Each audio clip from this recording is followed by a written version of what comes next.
உடம்புக்கும் மனசுக்கும் இருக்கிறதான சம்மந்தத்தை பற்றி தான் இன்றைக்கி நம்ம பார்க்க போகிறோம். உடம்பு நல்லா இருந்தால் தான் மனசு நல்லாயிருக்கும், மனசு நல்லா இருந்தால் தான் உடம்பும் நல்லாயிருக்கும். இது எப்படி சொல்கிறீங்க அப்படின்னு கேட்டிங்கன்னா, 2019 ஸ்டான்ஃபோர்ட் யூனிவர்சிட்டியில் ஒரு ஆய்வு ஒன்று பண்ணியிருக்காங்க. இது அன்பை பற்றியதான ஒரு ஆய்வு.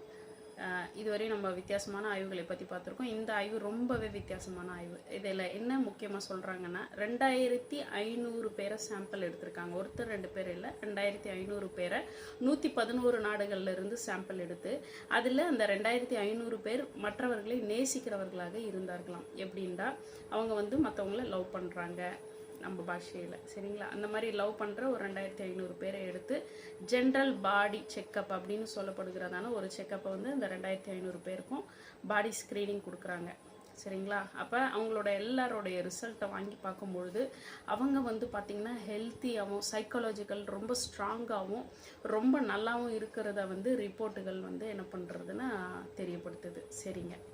ஓகே, இதுக்கு நேர்மாறாக என்ன பண்ணுறாங்கன்னா, 2500 பேர் லவ் ஃபெயிலியர் ஆன, அதாவது மனசளவில் உடைக்கப்பட்டதான, பிரேக்கப் ஆன, யாரோடையும் தொடர்பு இல்லாத நபர்கள் ஒரு 2500 பேரை எடுத்து அதே மாதிரி ஜென்ரல் பாடி செக்கப் அப்படிங்கிறதான செக்கப் பண்ணும் பொழுது பார்த்திங்கன்னா 39 வகையான நோய்களுக்கான அறிகுறிகள் காணப்படுறதாகவும் இந்த ரிசர்ச்சினுடைய வெளிப்பாட்டில் சொல்லப்பட்டிருக்குங்க.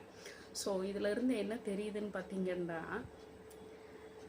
நேசிக்கிறவர்கள் எப்போவுமே எப்படி இருப்பாங்களான்னா நல்லா இருப்பாங்க அப்படிங்கிறது மாத்திரம் இந்த ஆய்வில் இருந்து கண்டுபிடிச்சிருக்காங்க.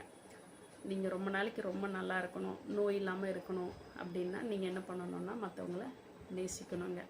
இன்றைக்கி நம்ம பழமொழிகள்லாம் கேள்விப்பட்டிருப்போம், நோயற்ற வாழ்வே குறைவற்ற செல்வம் அப்படின்னு சொல்லி. அப்போ நம்ம நோய் இல்லாத ஒரு வாழ்க்கையை வாழணும் அப்படின்னா நம்ம என்ன பண்ணணும், யாரையாவது ஒருத்தர் நம்ம என்ன பண்ணணும், நேசிக்கணும். அது நம்ம லவ் தான் பண்ணணுன்றது இல்லைங்க. நீங்கள் உங்கள் அப்பா அம்மாவை நேசிக்கலாம், இல்லது உங்களுடைய கணவரை நேசிக்கலாம், உங்கள் மனைவியை நேசிக்கலாம், உங்கள் குழந்தைகளை நேசிக்கலாம், அந்த மாதிரி உங்கள் நண்பர்களை நேசிக்கலாம். அப்படின்ற ஏதாவது ஒருத்தரை நம்ம என்ன பண்ணணுன்னா நேசிக்கணும் அப்படிங்கிறது இதிலேருந்து நம்ம கற்றுக்குறோங்க. மறுபடியும் ஒரு நல்ல வீடியோவில் உங்களை சந்திக்கிறேன்.